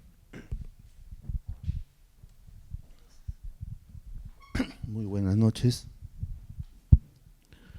Interesante y felicito a Juan Marcos por un importante trabajo de investigación y justamente es un tema motivador porque el que habla trabaja justamente en la Cantuta y estamos ya para cumplir 200 años de vida institucional y justamente estamos recopilando información para el 6 de julio del 2022 hacer eventos y justamente recopilar información para ya en ese año, el 2022, hacer una especie de simposio, un congreso, a efecto de mirar todo el proceso de la educación a través de la fundación de la Cantuta, que fue en 1822, el 6 de julio de 1822. Y justamente, ¿por qué hablo de la Cantuta? Porque la Cantuta estuvo dentro del Plan Nacional de Odría, ¿no? Entonces, justamente, yo quería hacerle dos preguntas acá a Juan Marcos, que tienen mucha relación con el Plan Nacional de Odría, para lo cual No sé si Juan Marcos lo habrá revisado, pero sería interesante si no lo ha hecho. Hay un libro que escribió el mismo coronel, que se llama Potencial Humano, ¿no? Que lo escribió en 1956. Y él relata todo lo que hizo en su gobierno, porque él estuvo hasta junio de 1956, que hubo cambio de gobierno. Entonces, y luego ahí, dentro de toda la información que él nos facilita, y que justamente tiene que ver con una pregunta, es en relación que él ahí comenta de que en noviembre y diciembre de 1949, una buena cantidad de ministros de educación de países de América Latina, por encargo del gobierno de Estados Unidos, viajaron a Estados Unidos para visitar universidades y colegios, una especie de tomar una información, ¿no?, para ver cómo es que podía plantearse un nuevo tipo de educación en América Latina. Entonces, a raíz de eso, sirvió por lo que ya se ha mencionado acá, el tema de las edificaciones, ¿no? Inclusive la Cantuta le dieron el diseño arquitectónico de una universidad norteamericana, ¿no?, que incluía residentado, internado, casa para los profesores, y ese mismo diseño se utilizó en todas las unidades escolares. En todas las unidades escolares, alrededor de los colegios se construyeron las casas para los maestros, ¿no? Entonces es todo un diseño interesante, ¿no? Entonces, ahora bien, ese dato nos lleva a hurgar, a preguntarnos, ¿pero por qué? ¿Qué es lo que le llevó a Odría o a su equipo que estuvo ahí en el gobierno de desarrollar ese tipo de plan? Entonces encontramos un libro de un chileno, Herrera, ¿no? Carlos Herrera Vargas, donde él tiene ahí él habla sobre la política de Estados Unidos en América Latina. Entonces él nos da un dato importante ahí, ¿no?, que es en relación a la conformación de la OEA, que era un tema político importante que tenían que desarrollarlo de todas maneras, sí o sí, después de la Segunda Guerra Mundial, ante el avance de la Unión Soviética en el término económico y en el término político ideológico. Pero para armar la OEA, según este autor chileno, nos dice de que pues todo fue un proceso, un vía crucis, porque no fue fácil armar la OEA. ¿Por qué? Porque habían dos países que se oponían, ¿no?, a participar en la organización de la OEA. Ese era Argentina y México. Ellos se oponían, ¿por qué? Porque ellos decían, si Estados Unidos ha ayudado a la reconstrucción de Europa y ha desarrollado un plan Marshall, ¿por qué algo parecido no lo hacen en América Latina? Y Estados Unidos ya, de acuerdo en las primeras reuniones, porque hubo una reunión en Chapultepec en 1946, el 47 en Brasil, ¿no?, en Río de Janeiro, ¿no?, porque no se ponían de acuerdo, ¿no?, y recién en 1948, ¿no?, en Bogotá se ponen de acuerdo para ver el tema económico. Entonces, en la discusión, ¿no?, Estados Unidos estaba preocupado porque se estaba demorando mucho la organización de los Estados americanos. Entonces ahí transan. Entonces Estados Unidos le dice, bueno, no le podemos dar, ¿por qué? Porque ya hemos diseñado un plan internacional de la división del trabajo en términos de producción, etcétera, etcétera. Pero sí le podemos dar, ¿no? Porque ¿qué es lo que reclamaba sobre todo México y Argentina? Ellos querían industrializar sus países, pero si no tenían apoyo económico, ¿qué iban a industrializar? Entonces, ese dato nos lleva a revisar las actas de la OEA. O sea, no nos quedamos simplemente en lo que nos dijo el señor este chileno. Nos fuimos y efectivamente en las actas de la OEA hemos encontrado, ¿no?, la propuesta de los delegados argentinos y de los delegados mexicanos. Los demás países estaban a la espera a ver cuáles iban a ser los resultados de estas conversaciones. Entonces Estados Unidos dice, bueno, el Banco Federal ya no le puede dar dinero porque ya está comprometido ese dinero, pero sí a través de la banca privada, el Eximbank, le podemos dar un préstamo. Muy bien. Pero también el chileno nos da otro dato, que dice que dentro de la carta, y eso nos llevó a leer la carta de la OEA, pone condiciones en el tema de salud, en el tema de relaciones internacionales entre los países y en el tema de educación. Entonces, ahí es decir, ese dinero no era que se le daba así porque sí, sino que ya estaba destinado para determinados temas que se tenía que desarrollar en América Latina en base a necesidades, ¿no? Porque todos se quejaban, pues, problemas de salud, problemas de educación, etcétera, etcétera. Entonces, es por eso de que ese dato nos llevó a que comprobar cuál fue el mecanismo en el Perú de que ese dinero fuera administrado durante el gobierno de Odría. Entonces aquí aparece el SECPANE, Servicio Educativo Peruano Norteamericano, que ya existía en el primer gobierno de Prado. Entonces, en el primer gobierno de Prado existía, pero solamente ese organismo se preocupaba de la educación interbilingüe, nada más. Pero ya al término del gobierno de Prado y al inicio de Bustamante Rivero, y cuando llega ya el de Odría, le dan bastante importancia y el SECPANE es el que se convierte en el órgano de manejo, de distribución del manejo de dinero para la construcción de los locales. Entonces, la pregunta va para Juan Marcos, ¿no? En el sentido de que si él ha encontrado fuentes que verdaderamente, ¿no? Nos avala, porque claro, nosotros estamos en búsqueda de fuentes, entonces nosotros lo que hemos conseguido es ese libro de este chileno y las actas de la OEA, ¿no? Si es que, como acá dijo el joven estudiante, ¿no? ¿Qué hubo detrás de ese plan, ¿no? Y la segunda pregunta sería, ¿no? ¿Por qué no continuó? ¿No? Porque después de Odría viene Prado, ¿no? Y Prado, ¿qué es lo que hizo? En vez de incentivar el SECPANE, porque el SECPANE estuvo como cerca de buen tiempo, hasta 1950, hasta el gobierno de Odría, porque tenía el apoyo norteamericano y Odría también estaba coordinando con el SECPANE, pero ya el señor Prado prácticamente se olvidó del SECPANE y el SECPANE prácticamente se fue.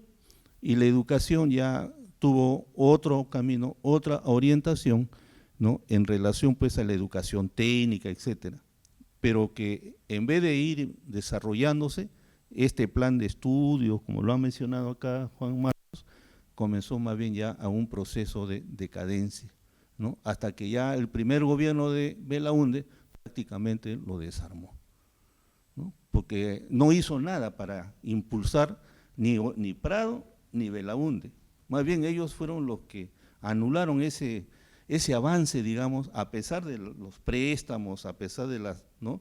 Iniciativas de Estados Unidos y el gobierno de Odría a través del señor general Mendoza Rodríguez, prácticamente se desmontó todo el trabajo que se inició, y por eso de que gran parte de mi generación, y esto ya como una cuestión personal, estudiamos dentro de ese plan de estudios, ¿no? Teníamos instrucción premilitar, estudiamos mañana y tarde, ¿no? Inclusive en los colegios nos daban desayuno, etcétera, ¿no? O sea, teníamos muchas facilidades y se reivindicó al maestro, como también ya lo ha mencionado, ¿no? Estaba disperso el maestro, ¿no? Al maestro inclusive dentro del colegio podría hacer carrera, ¿no? El profesor empezaba primero como profesor por horas, después se le daba 24 horas, ¿no? Y se le iba ascendiendo y después un cargo de asesor y después jefe de curso, es decir, tenía 8 escalas y todos llegaban, lo máximo que llegaba era para ser director, ¿no? Y por eso vemos ahora, pues, y que todavía, pues, una muestra vigente son los locales que están ahora ocupando muchos colegios, pero en realidad se reivindicó al maestro y se le, ¿no? Económicamente se le remuneró muy bien, aparte de las casas, ¿no? A los profesores que se dedicaban a tiempo completo tenían la oportunidad de vivir cerca del colegio. Ahora ustedes visitan cualquier colegio, sea el Ventín, el Melitón Carvajal o el Afonso Ugarte, van a ver que alrededor hay urbanizaciones. Ese era para los maestros. Entonces, con el tiempo, eso bueno ya ha pasado, pues ¿qué habrá pasado con esas casas? Porque ya ni un maestro vive ahí, ¿no? Y ha cambiado todo el sistema educativo desde Odría hasta la fecha. Entonces, esas serían mis dos preguntas, Juan Marcos.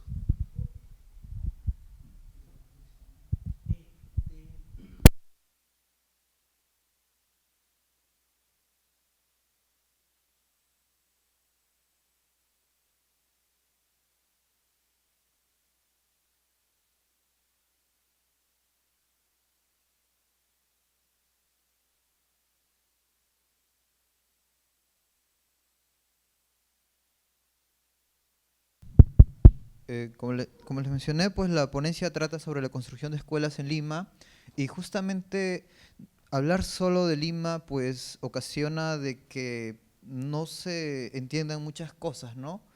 ¿Por qué? Porque comprendamos de que para estos años el país todavía es un país rural en su gran mayoría. Eh, Creo que el profesor Marcos me decía por qué, digamos, por qué no habían avances a nivel nacional respecto a la educación, si se destinaba tanto presupuesto como efectivamente se hizo, ¿no? El problema lo constituía justamente la población escolar rural. ¿Por qué? Primero por su gran cantidad, ¿no? La población rural era mayoritaria en la primera mitad del siglo XX, pero no solamente era mayoritaria, no solamente tenía otro idioma, otra cultura, sino que estaba dispersa, ¿no? En comunidades campesinas, tanto en la selva, en la sierra. Entonces, digamos, era por eso que resultaba tan costoso y tan difícil. Digamos, incluso la simple tarea de alfabetizar era muy complicada porque era una población dispersa en un territorio enorme. Entendamos que estamos hablando de los años 30, 40, 50, o sea, el transporte, los medios de comunicación, la cantidad de maestros, era muy complicado. Entonces, lamentablemente, al no tocar a la población educativa rural en esta ponencia, digamos, muchas de esas cosas quedan al aire, ¿no? Pero básicamente la población escolar rural siempre fue el gran problema de la educación nacional, el gran problema porque era numerosa, abarcaba un territorio amplio y estaba dispersa. Voy a tratar de contestar algunas preguntas. Me hablaba mucho sobre por qué las grandes unidades escolares, digamos, fueron el modelo, digamos, el sello del gobierno de Odría. Lo que se buscaba en el gobierno de Odría era básicamente dar una educación patriótica, nacional, pero también una educación que permitiera ahorrar costos, ¿no? Cuando se elabora el plan, la Junta Militar de Gobierno está en un contexto de crisis económica y política. Entonces se buscan aprovechar mejor los recursos. Entonces, para el gobierno era muy complicado. El gobierno, el mismo ministro decía, ¿no? ¿De qué nos sirve construir varias escuelas, ¿no? Incluso mal ubicadas, incluso no conectadas entre ellas, si es que quien estudia allí se va a perder? Si es que vamos a utilizar a 10 profesores en aulas de 12 alumnos o en aulas pequeñas, o sea, incluso el profesor era una herramienta educativa, ¿no? El profesor tenía que servir para estar en aulas de 40 alumnos. Para esos años en Lima había digamos, esta costumbre de varios barrios de construir pequeñas escuelas. O sea, en cada manzana había una escuela y en cada escuela tenía que haber un profesor. Y un profesor era un recurso limitado. Entonces, no se podía hacer un buen aprovechamiento del profesor. Crear escuelas involucraba también crear maestros, y la creación de maestros también era cara. Digamos, al año se podían formar a cierto número de maestros, y no se podía crear más porque era un costo elevado, ¿no? Entonces, el gobierno priorizó hacer un buen uso de maestros. ¿Y cómo se hace un buen uso de los maestros? Pues ubicándolos en aulas adecuadas, en aulas amplias. Pero asimismo, crear una gran unidad escolar o crear un colegio enorme que abarcara a un gran número de estudiantes generaba costos, generaba ahorros, porque se reducían los gastos en el personal administrativo. O sea, 5 escuelas pequeñas y una gran unidad escolar, o 5 colegios pequeños y una gran unidad escolar, pues necesitas 5 porteros, 5 directores, 5 secretarios. En cambio, en una gran unidad escolar, pues esos ahorros se esos ahorros se pueden hacer. Otra característica de las grandes unidades escolares, pues, es que albergaban a gran capacidad de alumnos de diferentes clases sociales, y asimismo se criticaba, sí, desde las provincias, ese tema de que el Estado concentrara los medios en el Fondo de Educación Nacional, ¿no? O sea, había recelo de parte de las provincias, porque las provincias tenían leyes especiales para la creación de escuelas o colegios en las provincias, y hubo un recelo cuando se anunció la creación del Fondo de Educación Nacional, porque este fondo unificaba estas leyes, ¿no?, para crear colegios en provincias. Pero, digamos, a entender del Ministerio de Educación, unificar los fondos resultaba más ventajoso siempre y cuando se diversificara las construcciones escolares, ¿no? Para el gobierno de Odría, pues específicamente para su ministro, no es lo mismo no es productivo levantar escuelas simplemente por el simple ánimo de crear un colegio y ya. Tenían que estar conectados, tenían que responder a una secuencia, tenían que, por ejemplo, en las provincias que tuvieran, digamos, mayor futuro, en las cuales tuvieran mayores recursos naturales, y esto es algo que tampoco he tocado en la ponencia, porque es característica ya de la construcción de escuelas en provincias. En una provincia prometedora industrialmente, comercialmente, que estuviera a la vista de empresas extractoras, etcétera, sí era factible construir escuelas preeducacionales, grandes unidades escolares. En provincias pobres o donde no haya un mayor futuro, por decirlo así, inmediato respecto al aprovechamiento de las industrias, no era necesario o no era urgente, ¿no? Entonces, todos estos factores se analizaban al momento de crear escuelas. Y ahora, ¿por qué el problema de la educación desde cuándo existe o desde cuándo es un problema que digamos, interesa al Estado? Básicamente desde inicios del siglo XX, la educación estaba en manos de los consejos municipales. En 1902, un censo con fines educativos pues señala que el acceso escolar solamente abarcaba, si no me equivoco, a menos del 30% de la población escolar. Entonces, ya a inicios de una etapa civilista, el gobierno nuevamente asume el control de la educación. Y pues básicamente lo que yo he visto analizando un poco los debates de la Constitución del año 33, entre otros textos, es que el acceso escolar siempre es un golpe para los representantes políticos, ¿no? O sea, durante la primera mitad del siglo se discuten cosas poniendo como base el acceso de la población escolar es el 30%, es el 29%, el analfabetismo es gigante. Entonces ya se da por hecho de que estos factores constituyen elementos que retrasan el desarrollo del país, ¿no? Y los representantes políticos de esa época siempre están comparándose con las sociedades más avanzadas. Entonces, ya desde un inicio, el gran problema del analfabetismo, creo que más de la mitad de la población del Perú a mediados del siglo y un poco antes era analfabeta o solo tenía los primeros grados de educación, ya constituía ya de por sí una necesidad. Ya se daba, al menos en los años 50 y 40, ya se daba por hecho de que la educación era un factor que tenía que tener prioridad, que debía impulsarse, que era una necesidad nacional, ¿no? Eso es al menos lo que yo he podido encontrar en algunos debates políticos que se hacen cada vez que se tocan temas de educación. Respecto a los proyectos, el proyecto indigenista que aparece en el 40, el proyecto anterior, Contreras lo denomina el proyecto civilista, ¿no?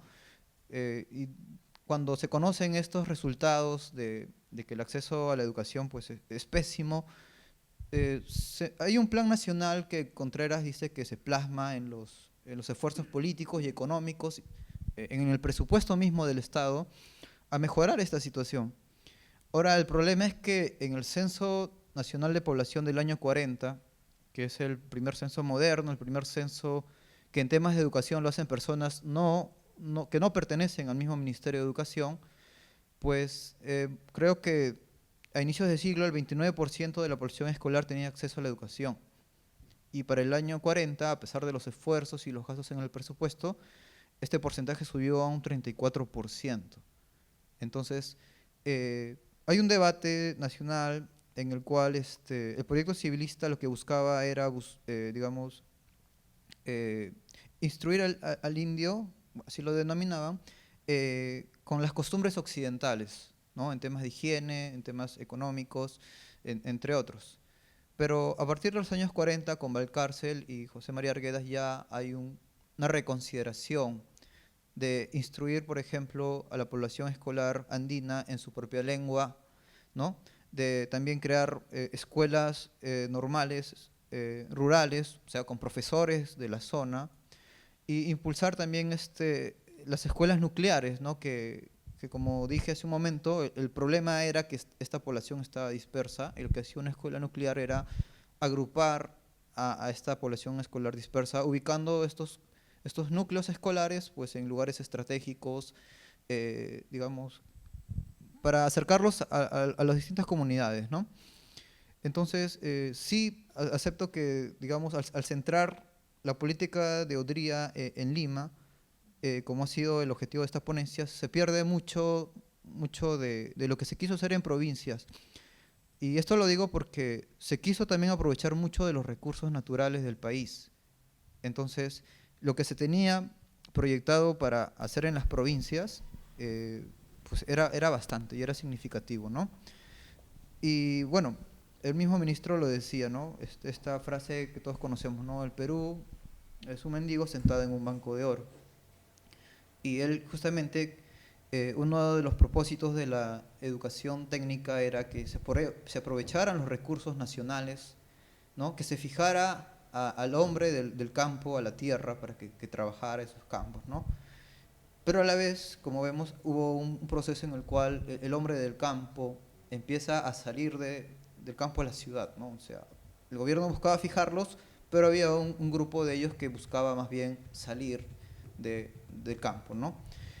Y si bien las políticas educativas que se hicieron en provincias, las escuelas que se crearon en provincias, digamos, fueron muy significativas, las migraciones no se detuvieron porque las personas no migraban por un tema educativo. Matos Mar hace un censo en 1956, un censo general de barriadas en Lima, en Arequipa y en otras regiones, y cuando él consulta a los jefes de familia nacidos en provincias, les preguntan por qué ellos han migrado. Y la primera razón era porque lo hacían por temas económicos. La segunda razón era porque lo hacían por temas sociales, ¿no? Porque querían estar cerca de sus familiares o los enviaban con sus familiares a la capital. Entonces, un migrante que venía solo lograba establecerse, lograba tener una vivienda, posiblemente en una barriada, y ya tenía un espacio para recibir a otros familiares, y estos ya venían. Por eso decía que este proceso de migración y establecimiento de barriadas que se retroalimentaban, ¿no? Y ya recién un tercer motivo, pero que no es muy significativo, o al que los jefes de familia aducen mayor importancia, es por temas educativos. Entonces, el tema de la migración del campo a la ciudad responde a otros factores, ¿no? Ya que no tienen, digamos, que ver mucho con el tema que hemos tocado hoy, pero la educación no era un factor decisivo para detener o promover la migración. Sí era un porcentaje, tenía un porcentaje de importancia, ¿no? Pero no era un tema decisivo. Bien, ahora voy a tratar de contestar algunas preguntas. Me parece importante, y no lo mencioné mucho, el tema de la prioridad en la ejecución de las obras. El ministro Mendoza, como buen militar,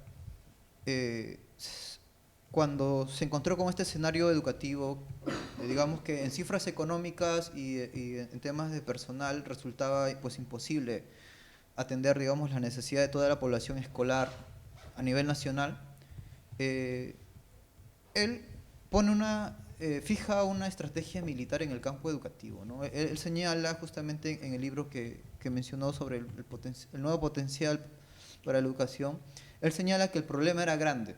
Entonces, si el gobierno trataba de abarcar mucho, pues no iba a poder hacer gran cosa. Entonces, el ministro fijó un campo de acción en el cual las obras del gobierno pudieran tener una mayor repercusión. Y estas, pues como lo vimos, fueron las ciudades y las ciudades de provincia, la ciudad de Lima y las ciudades de provincia. Entonces, esto tal vez explica un poco por qué no se atendió mucho la educación rural. Bueno, y dentro de la educación en las ciudades, la educación técnica, ¿no? Entonces, la educación en las zonas rurales no tuvo un mayor impulso, no solo se conservó lo que ya se había hecho en gobiernos anteriores, también como ya se mencionó. Respondiendo a algunas preguntas, ¿cuál era el objetivo de tecnificar? Bueno, esto es un poco más, tiene que ver con la enseñanza técnica, pero básicamente yo respondería que el contexto de Lima en esos años pues era un contexto en el cual las fábricas se estaban levantando, las industrias estaban creciendo, muchas fábricas se levantaron a lo largo de la Avenida Argentina, por ejemplo, y muchas barriadas también se levantaron justamente allí. Pero el objetivo de tecnificar era básicamente que la gran población escolar, se tenía la creencia de que la gran población escolar que disertaba de sus estudios primarios lo hacía porque no veía un mayor futuro en la educación secundaria, ¿no? Recordemos que quienes llevaban la educación secundaria común eran generalmente quienes tenían las aspiraciones universitarias, ¿no? Hijos de clases acomodadas. Y los colegios técnicos pues no tenían, no eran numerosos o no estaban bien equipados, eran muy pocos. Entonces, por ahí esta sería una primera respuesta. Al impulsar la educación técnica, se preveía de que la deserción escolar pues iba a disminuir, también por un mismo propósito de atender a estas crecientes industrias en Lima. Y asimismo, en el Plan de Educación Nacional, uno de los objetivos que hacer con los estudiantes era inducirles el espíritu de cooperación, en el sentido de cooperativas, ¿no? En el sentido de que ellos formen elementos, buenos elementos dentro de una industria, ¿no? Dentro de una cadena productiva. Esto tal vez podría tener alguna referencia antiaprista porque para el ministro los estudiantes tenían que sentirse como parte de una nación, ¿no? Cada uno desempeñaba una función, lo hacía bien, ¿no? Digamos, un carpintero hacía bien su trabajo, un albañil, un mecánico, y de esta manera contribuía, ¿no? Ponía su grano de arena para mejorar, digamos, la nacionalidad peruana y todo eso, ¿no? Entonces, básicamente es lo que yo podría responder a por qué se impulsó la educación técnica, la cual también era costosa. Otra pregunta que me hicieron es respecto a la educación femenina. A mí lo que me llama la atención es que durante, al menos las escuelas y colegios que se crean en Lima, el número entre hombres y mujeres es similar, ¿no? Incluso el número de mujeres en colegios o en escuelas es un poco superior, ¿no? Entonces eso fue algo que a mí me llamó la atención. Entiendo que en las zonas rurales la educación de las niñas y adolescentes era un poco más cerrada, ¿no? De repente yo he leído en algunos testimonios de migrantes que muchos padres de familia discutían respecto al tema de educar a la mujer, ¿no? Había un factor, no sé si decirlo machista, que decían, ¿para qué vamos a educar a la mujer, ¿no? O sea, se tenía previsto que la mujer pues tuviera un rol dentro del hogar, ¿no? Y en cambio los hombres sí tenían que educarse.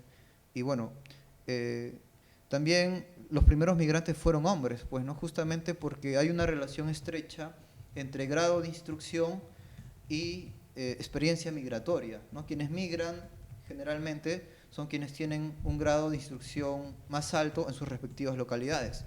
Y en el caso de las mujeres, pues estas tenían pocas posibilidades de migrar. La educación de la mujer en Lima pues también estaba orientada al hogar. Por ejemplo, en esos años se enseñaban las llamadas ciencias domésticas, ¿no?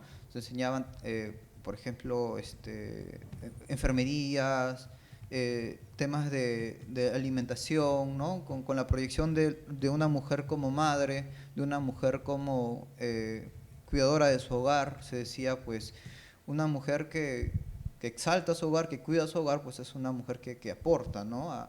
También a la patria, etc. ¿Y qué se buscaba con las escuelas elementales?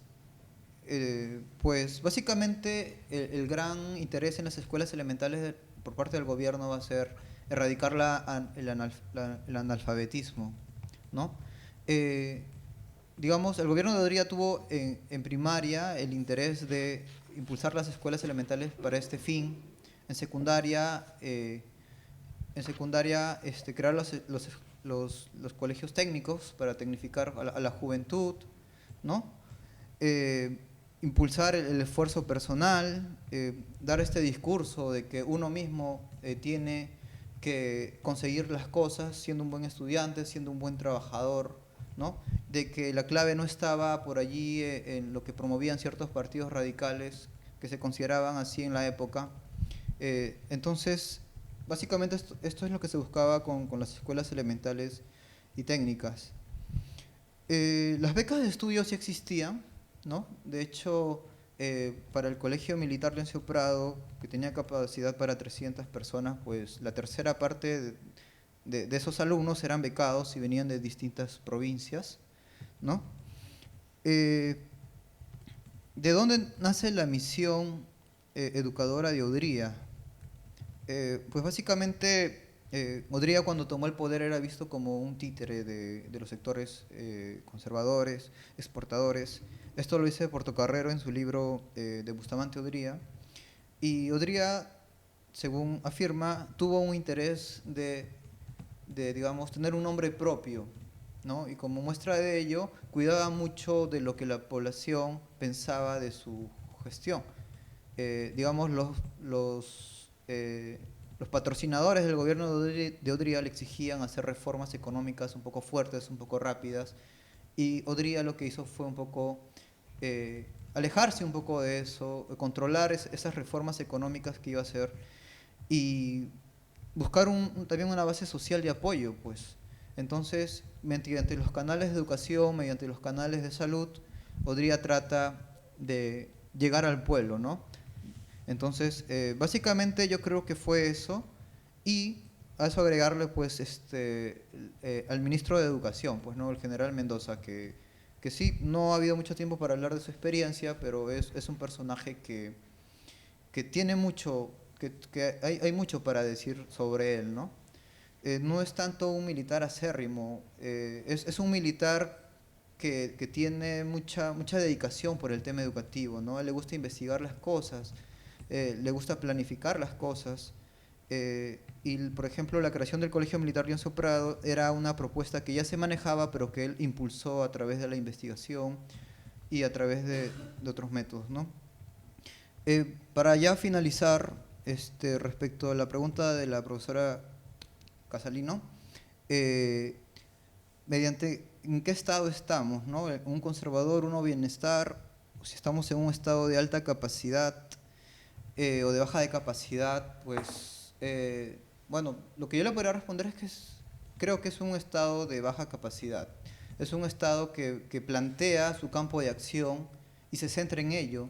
Y si vemos que el Plan de Educación Nacional solo llegó a ser ejecutado en un 75%, a un triple costo de lo que estaba previsto, pues podemos ver que hubo muchas falencias al momento de ejecutar el plan, al momento de prever los costos, de prever el personal, ¿no? Y si le agregamos a esto, pues, las acusaciones de corrupción, el enriquecimiento de los políticos de esta época, pues también podemos mencionar que estamos en un estado que todavía busca, digamos, que está todavía con muchos vicios pasados. Y bueno, sí es cierto que habían profesores que simplemente con la experiencia podían tener una posición o un puesto dentro del magisterio, ¿no? Pero era también en el gobierno de Prado, se buscaba acabar con estos profesores o al menos capacitarlos. Bueno, por el tiempo lo dejo allí nada más y muchas gracias a todos por su asistencia.